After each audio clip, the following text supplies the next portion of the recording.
actually, today is our 85th episode. So I've been doing this now for about a year and a half. And I invite a guest co-host to come and we just talk for about 30 minutes about their area of expertise in health and wellness. And today I am just so delighted to have Helena uh, Dominic from now I can't remember where you are from. I should have asked that ahead of time, Helena. But Helena is a transformational coach for purposeful women. And today we're going to be talking about transformation, authentic self-discovery, and resilience. For our theme here in March, our Heal the World Show podcast theme is Motivational March. So welcome, Helena. I'm so delighted to have you here today. Thank you so much for having me, Cornelia. I'm thrilled, super stoked to be here. And I live in Spain. I'm Belgian, but I live in the south of Spain in a beautiful place on the top of a mountain. Yeah. Lovely, yes. And I've actually been to the south of Spain, so I know how beautiful it can be. So, Hmm. yes, tell us a little bit about the work that you do, perhaps your story, how you got started, and, and let us know a little bit about you. How I got started, that's a very long story, but I try to keep it short. I started my own business when I was 25. Wow. That's 35 years ago. And so I started in recruitment and search. And in that recruitment work, I already did a lot of career coaching. And the longer I did that, because I've been in recruitment for 22 years, I understood that I could serve people a lot better and deeper and more sustainable in helping them and supporting them develop leadership skills, which were essential in their career progress, Mhm, rather mhm. than the more transactional of finding another job. And so I started coaching and my coaching training in 2007. And I evolved into women centered coaching for female executives and Mhm. entrepreneurs that are at a crossroads. Right. So what I Yes. do with women clients is really have a deep, deep look at who am I and what's my mission and how am I going to develop a heartfelt vision around that. And so I do online coaching, but I also do one-on-one individual retreats here on my mountain where I use nature and silence as a lever for transformation, because we all know, especially those of us who are disconnected from nature, who don't find silent spaces, how impactful that is for their health, their physical health, their emotional health, their mental health. So, and I combine that with my passion for farming. So I have chickens and a vegetable Oh, garden and love olive that. trees Yeah. and fruit trees. And it helps me to be grounded and centered and very present in everything that I do. So I feel blessed and privileged. Well, I think that is just so important for the work that you're doing for helping women create that or find themselves in who they are and be their authentic self. I think that is so Mm. very important. Oftentimes, as women, we find that we have been given a label of some kind, you know, a daughter, a sister, a wife, a mother.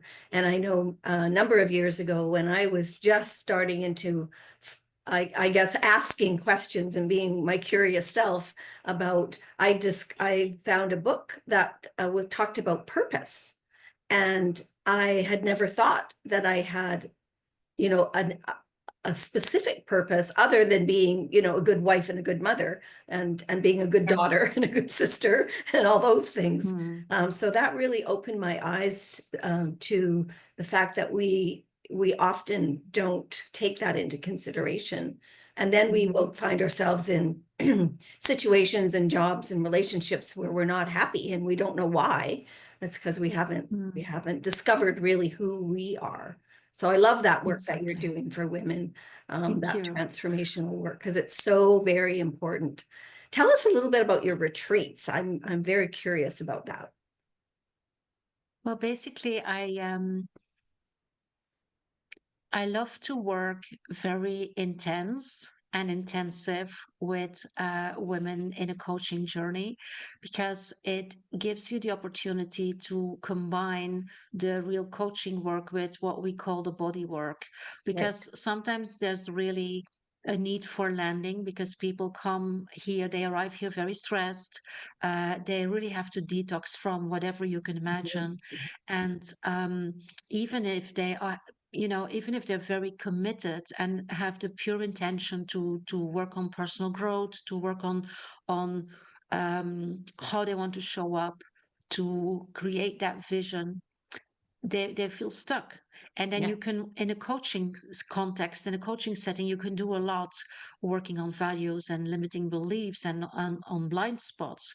But sometimes things are really stuck. And then there's, because a lot of us, we lost the connection with our bodies, right? Hmm. Especially when Hmm. you look at women leaders. um, we are used to make decisions. We are like, the person in charge. And so our teams are looking at us, and we have to make the choices and make the decisions. And so we're very much in our head and very much Hmm. analytical. And so we also start overthinking. And it's very difficult in that setting to stay connected with your body and to stay connected with your inner wisdom and with your intuition. So when I work with women here, what we do is we do practices for grounding, for centering. We do yoga, guided visualizations, and breath work. Hmm. And so basically, it is about reconnect with your body. Right. Yes. For me, there's three relationships that are essential in our lives, and that is the relationship we have with ourselves.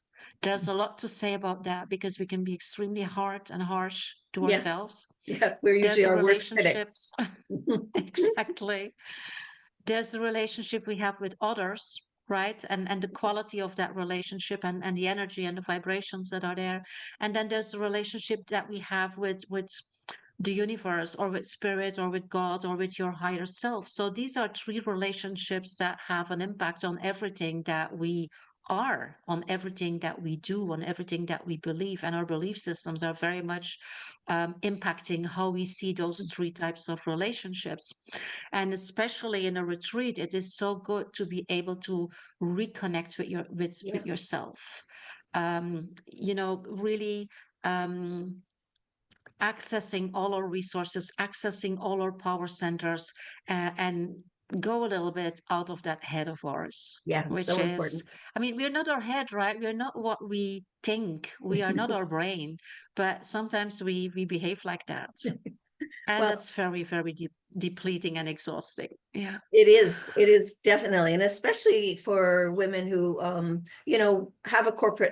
have a corporate job or position, or even those of us that are entrepreneurs. We're always Absolutely. thinking and planning, and just to have the opportunity to get out of that headspace and get more into the heart Hmm. space, and then that Exactly. connection, to have that connection and realize how important that is. It's so important to give ourselves time to have that kind of connection. So, Hmm. yeah, Yeah, beautiful. Sounds lovely. How long are your absolutely. retreats normally? Are they a week, 2 weeks? There are 4 or 5 days, depending on the Wow. formula. Yeah. Yeah. So 5 days is enough. I Yes. mean, especially if they have the possibility to do online coaching before the Mhm. retreat, and then also continue the online coaching Yes. after. 5 days is enough. Yes. Also, there's a practical reason for that, because my clients are executives and entrepreneurs, and Mm. carving out time for personal growth is a Yes, challenge. it is. Sometimes it's really like, yeah, we really want to offer that to ourselves, Mhm. and let's see how we can make this happen, Yeah. because there's so many commitments, right? And this is something they do for themselves. So Yes. often I see that there are some irritations in the family sometimes, because Mhm. although most of them take a weekend, like come from a Thursday until a Monday, then there's a spouse or a partner who says, yeah, but that means that I have to, or I cannot. Yeah, exactly. That's what Mhm. this means. It's Mhm. me time. It's personal time. It's not selfish time. It's self-care time. Yeah. Yes. most And so these definitely. 5 days are like kind of the limit of what is negotiable. Well, that makes perfect sense to me. Yes, Yeah. absolutely. Um, Yeah. and for people to actually realize that they could, 5 days is usually very doable. They can Mm-mm. separate that time away from their families and their work, whatever they're doing. So I just love that concept because uh, Mm. we often, as I was saying, we just don't give ourselves permission to have that special time. And I Mm. think as a generation of women, I'm going to be a bit general here, but I say, we have, as a generation of women, of which I'm one of them, we weren't raised to have self-care and give ourselves Yeah. time. We were, for me personally, I had a wonderful upbringing, so it wasn't, I want to say that right off the top, but my mother and my grandmother, the way their lives were, if they gave themselves any self-care, that was considered selfish.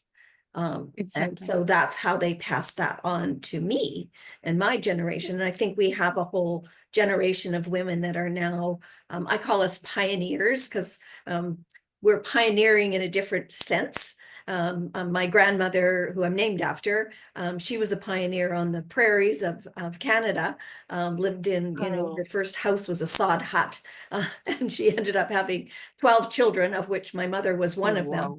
wow. So she was definitely a pioneer in that sense. But I think our generation of women are also pioneers because we're Mm. breaking through some of those belief systems that we were raised with that we now realize don't work for us. And Yeah, that's really important. absolutely. Mhm. Yeah. It's interesting, we are one of the first generations that are doing things differently because, as at least in the Western world, because don't forget that there are a lot of regions where it's still different, but we have access to university, but only since 100 years. We Mhm. have access to, we have right to have our own bank account, but only in Europe since 70 years. We Mhm. have the right to vote since 70 years. We can divorce. We can decide if we have children and how many children and when we have children. This is new. We don't, Yes. we, and because we go to, because we have education and because we have a brain and we start reading and that there's a lot of information available and we are looking at life in a different way, we are also starting to want different things because we see those possibilities.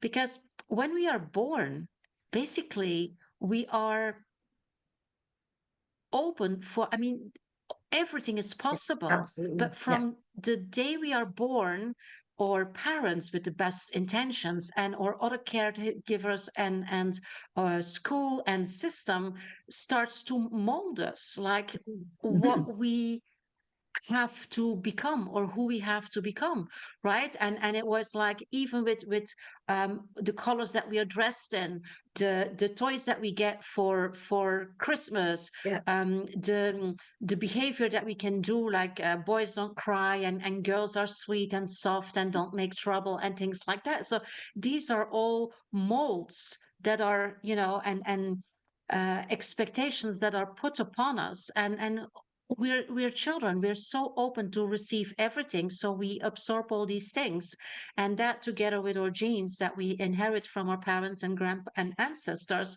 creates basically something that we think is us, but it's not. It's basically a script that has been written for us and that we like in a movie or in a series we are living, and a lot of us don't even realize that and are kind of okay with that. But when you start feeling deeper, like who am I really, what are Mhm. my gifts to this world, because I believe that we all come here to give something to the world I agree with and you. to Yes, make most this world a definitely. better place. And there's a lot of room for improvement, right? If we look where we are right now and how many women and children are suffering.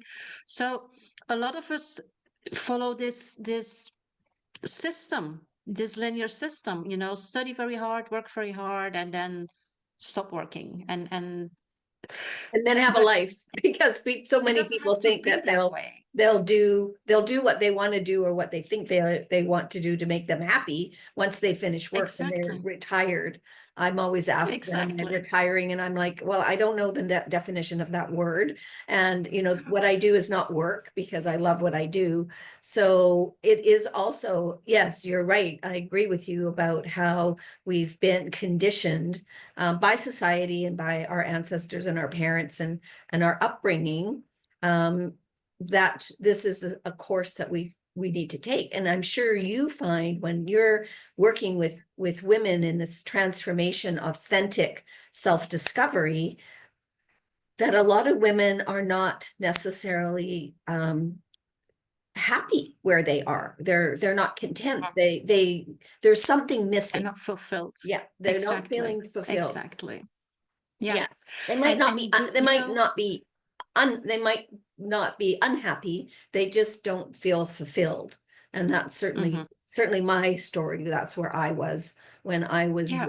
starting to wonder why that was. And I Yeah. instinctively knew I had to go inside. I had to find out from me, what was going Exactly. on. And Yeah. I was very fortunate that, once I was looking and curious, the people that I needed in my life showed up, which often Mm. happens too. Yeah. Yeah, Absolutely. yeah, Yeah. And Parmelia, the key for transformation is, like you say, go inside, reconnect with yourself, and design your life.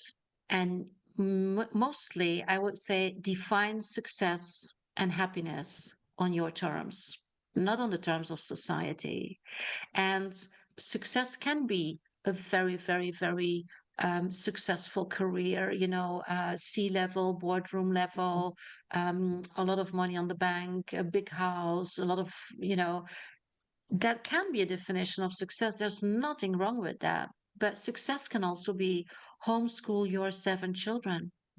I yes. had this amazing woman on my talk show, Nahim, and she was an engineer at NASA, Mm, and she decided to stop working when she had, I think, when she gave birth to her fourth child, and she has 7 in total, and there's 2 that she adopted, mhm. so there's 9 children that she is Wow. homeschooling, and that she is really educating in a very holistic and Mm, philosophical way.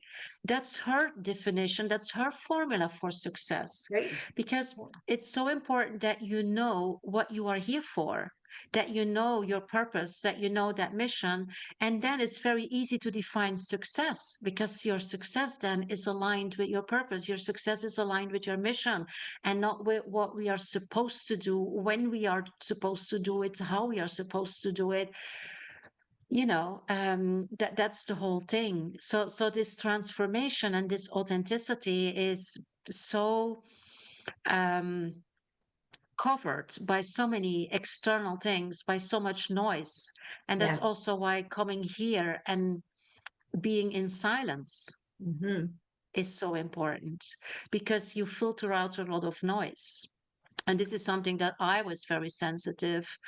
My favorite sound is silence. And if you talk about like allergies, for me, it's noise. Yes. And some people come here and they say, "Whoa, I actually can hear myself think." I say, "Yeah, can you imagine? You can hear yourself think." That's like the most normal thing in the world. And for a lot of people, it's like some people are afraid of silence Hmm. because it's confrontational, right? Well, and Also we haven't because, taught to be to embrace that yeah, silence and embrace that, we haven't been necessarily taught that. We were just the busyness of life, and how to yeah, get on with that and do that, and we weren't, yeah, it's something that we now realize how important that is, because um, again, when we're looking after ourselves and giving ourselves that kind of self-care, then what's happening is that, um, we we are we're being more in tuned with our bodies physically, emotionally, mentally, spiritually. And so when we are in tuned, we're now not creating, or what I call dis-ease is not being created, because we are connecting to everything that Exactly. we need to have Yeah. in our life. And I truly Yeah. believe, from, being a part of the health and wellness industry, that there is so much dis-ease in the world from a physical, emotional, mental, spiritual way of life, that our bodies go, we can't handle this anymore. And so that's why disease is being created, because our Mm. physical bodies are so smart. They do know what we need and what we don't need. So they react to that. And Exactly. oftentimes people are getting messages. Your physical body is telling you and giving you messages, and you're not listening. And then I use the analogy of a 2x4 up the side of the head, because so that will be something that will get your attention, because you're Yeah. not Mm. listening to your body, which is so important. Absolutely. Yeah, Yeah. that's true. Well, Yeah. this has just been a delightful conversation. I'm so glad that you were able to hop on the Heal the World Show podcast today and talk about what we've just discussed around transformation and being authentic and self-discovery and resilience. As women, we are very, very resilient, and I don't think we give ourselves enough credit for that. I don't think that Yeah, we that's true. actually acknowledge and celebrate how resilient we are. Um, and Absolutely. But sometimes when we overdo, we lose that mm, resilience stretch power. It's mhm, like these rubber things that mhm, we use. If you stretch them too much, they lose that stretching power. And it is so important to be aware that resilience is something that is absolutely essential to our well-being, and that you can consider it like a muscle. So yes, you build it up, and you understand that this is something that you cannot go without. And you also understand that when you are doing that, you are modeling also for your children, and you are yes, modeling for your teams, or for whoever is in your community and is looking at you. Because if we can give that example, it's extremely, extremely impactful, and you create that ripple effect also for other people. And you want your children to be resilient. You want your daughters and your sons and your children to be resilient, especially absolutely. given the world that we are living in right now, right? Yeah, absolutely, for sure. Well, again, thank you so much. I'm just going to You're mention so to welcome. everybody that, the Healing Institute, we have a vision. We've created a community of holistic practitioners. So when you come to the Healing Institute, we're a wellness directory, yes, but we are more than that. We are a community. We all get to know each other. We do one-on-ones with each other. All of the practitioners get to know who the other practitioners are, and what their modalities are, and how they work for their clients. Because then, as a client coming to the Healing Institute, you may pick one of us to start, but you actually you get all of us. So that's Mm. how I differentiate our wellness directory from other wellness directories. So we are in the process now of expanding out to the world, and more practitioners and more countries we want to be in, because we really do want to make an impact on health and healing in the world. Our motto is service with love. And we have a big ask. Please share this podcast with your friends, your family, your colleagues. Let them know about the Healing Institute. Let them know we have these amazing holistic practitioners, and we are here for you to help you on your healing journey. So again, Helena, thank you so much for being part of So welcome. our podcast today. I'm going to wish everybody a fabulous day, and we'll see you next week on Heal the World Show podcast. All right. Take care.